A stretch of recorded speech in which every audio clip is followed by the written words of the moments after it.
investigating the attack on the Capitol is considering evidence that Donald Trump committed the federal crime of interstate wire fraud with those emails. The New York Times reports that the committee is considering the possibility of sending a criminal referral to the Justice Department involving Donald Trump and others. The Times reports that the committee believes that they might develop, quote, evidence of criminal conduct by President Donald J. Trump or others that they could send to the Justice Department urging an investigation. The Times says, quote, investigators for the committee are looking into whether a range of crimes were committed, including two in particular, whether there was wire fraud by Republicans who raised millions of dollars off assertions that the election was stolen despite knowing the claims were not true, and whether Mr. Trump and his allies obstructed Congress by trying to stop the certification of electoral votes.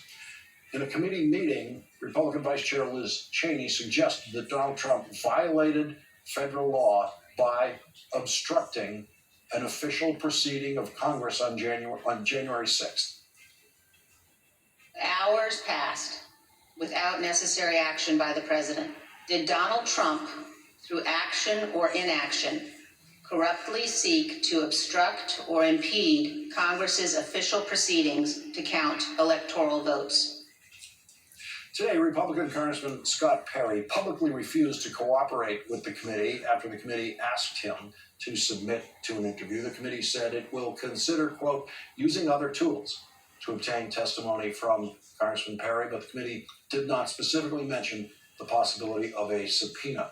The committee says that it has evidence already that Congressman Perry participated in an attempt to have Jeffrey Clark installed as the acting Attorney General of the United States so that Jeffrey Clark could use that position to corruptly attempt to overturn election results in some states, including Georgia.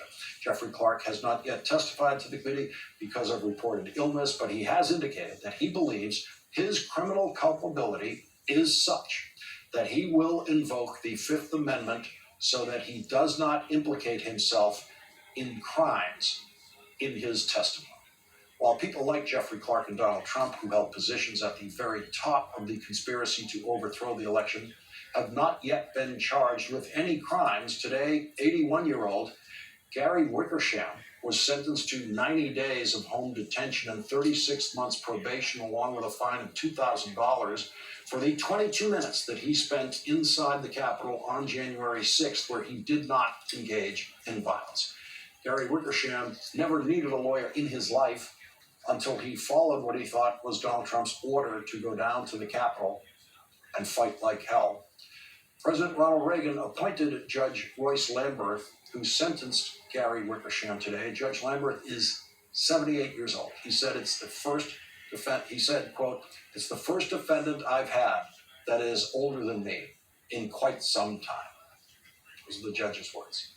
Gary Wickersham's lawyer said, he is a man who spent a life valuing the ideals of America. It is particularly sad that in his 80th year, Mr. Wickersham took part in such a dark day in our nation's history.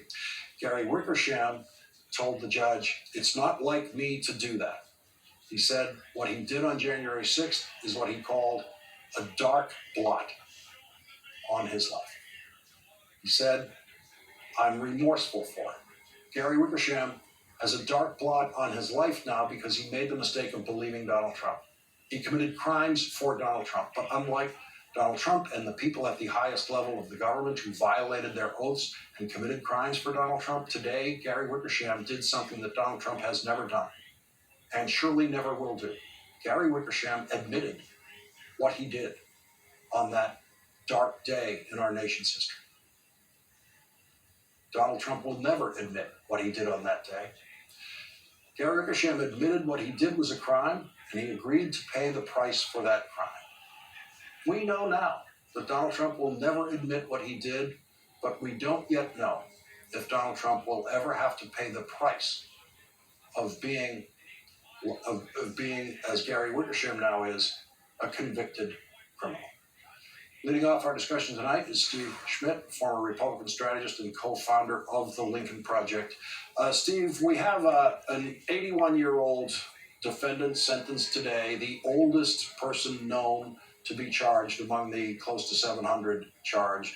while Donald Trump and Jeffrey Clark and Congressman Perry and Mark Meadows and others continue to try to evade any answers to any questions about what they did. Well, I was struck by that picture, Lawrence, of Gary Wickersham. He's wearing a red hat with airborne paratrooper wings. Maybe he was an American paratrooper, a veteran of the armed forces, and it is a dark blot on his life, on his record, and he's going to pay a price for it. But the accountability, it seems to me, thus far in this entire tragedy has been bottomed down.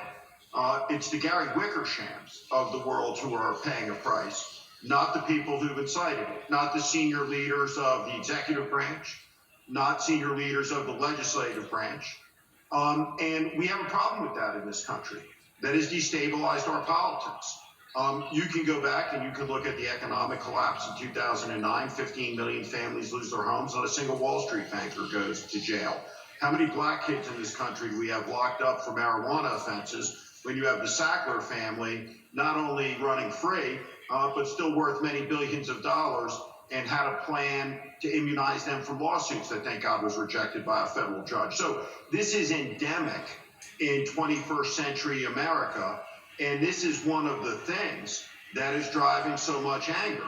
And what we see in this case is the most vital issue of our time, the defense of American democracy, the people that have instigated and continue to plot to take it down by perpetuating the big lie at the most senior levels of America's government, Kevin McCarthy, Ted Cruz, Josh Hawley, and the reality that Donald Trump is the front runner for the Republican nomination in 24. We're in a very precarious moment, and if we're gonna be safe from this, if we're gonna make it through this hour of crisis, there must be accountability for the people who planned this, who orchestrated it, and incited it at the top of the ladder, not at the bottom rung of the ladder.